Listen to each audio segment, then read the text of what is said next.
റാണിയാണ് തിരുവമ്പാടി ലക്ഷ്മിക്കുട്ടി. ലക്ഷ്മിക്കുട്ടിയുടെ ഓരോ ചലനങ്ങളും കാഴ്ചക്കാർക്ക് കൗതുകമുണർത്തുന്നതാണ്. അങ്ങനെയുള്ള അവൾ കുട്ടികളുടെ മുന്നിലെത്തിയാലോ? തൃശൂർ ജവഹർ ബാലഭവനിലെ അവധിക്കാല ക്യാമ്പിൽ കുരുന്നുകളെ വിസ്മയിപ്പിച്ച് തിരുവമ്പാടി ലക്ഷ്മിക്കുട്ടി എന്ന ആനക്കുട്ടി എത്തിയിരിക്കുകയാണ്. ലക്ഷ്മിക്കുട്ടിയുടെ വരവോടെ ബാലഭവൻ ക്യാമ്പിന് ആനച്ചന്തമായി. നാട്ടാനകളെ പരിചയപ്പെടുത്തുന്ന ഭാഗമായാണ് ആനയെ കൊണ്ടുവന്നത്. ആനയ്ക്ക് എത്ര പല്ലുണ്ട്, ആന എന്തിനാണ് ചെവിയാട്ടുന്നത്, ആന എത്ര വെള്ളം കുടിക്കും എന്നിങ്ങനെയുള്ള കുട്ടികളുടെ നിരവധി സംശയങ്ങൾക്ക് ആനയെ അറിയാൻ എന്ന ക്ലാസ്സിൽ ഡോക്ടർ PB ഗിരിദാസ് ഉത്തരം നൽകിയിരിക്കുകയാണ്. അതിന്റെ തുമ്പി ഉപയോഗിച്ച് നിലത്ത് നിന്ന് എടുക്കാൻ സാധിക്കും. അതായത് നമ്മൾ കൈകൊണ്ട് ചെയ്യുന്ന കാര്യങ്ങള് ആന ചെയ്യുന്നത് എങ്ങനെയാ?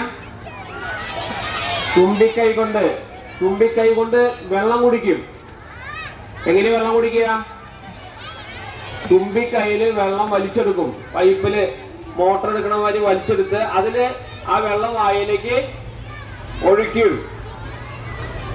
അതുപോലെ തന്നെ വെള്ളം എടുത്ത് ശരീരം നനയ്ക്കും, കുളിക്കും. നമ്മളെങ്ങനെ കുളിക്കുക? അമ്മ കുളിപ്പിച്ചായിരുന്നല്ലേ? ഇങ്ങനെ ആട്ടാൻ പറ്റുമോ? നിങ്ങളുടെ ചെവി നാട്ടിയ ചെവി നമ്മൾ കൈ കൊണ്ട് തന്നെ ആട്ടണ്ടേ? വേണ്ടേ? കൈ നാട്ടിയേ ചെവി നിങ്ങൾക്ക് ആട്ടാൻ പറ്റണ്ട? നമ്മൾ കൈ പിടിച്ചാട്ടണ്ടേ? ആനതെ തന്നെ ആട്ടണ്ട.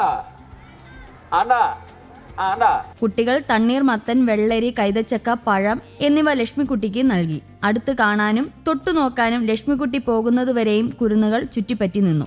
ആനയുടെ പിൻകാലുകൾക്കുള്ള പേര് എന്നിങ്ങനെ കൗതുകമുള്ള കാര്യങ്ങൾ കുട്ടികൾക്ക് ക്യാമ്പിൽ നിന്നും അറിയാൻ കഴിഞ്ഞു. ഏകദേശം 50 വയസ്സ് പ്രായമുണ്ട് ലക്ഷ്മിക്കുട്ടിക്ക്. പിൻകാലിന്റെ പേര് പറയാ എന്താ?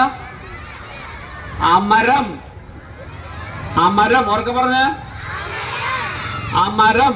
എന്താ ഭക്ഷണം കഴിക്കുക?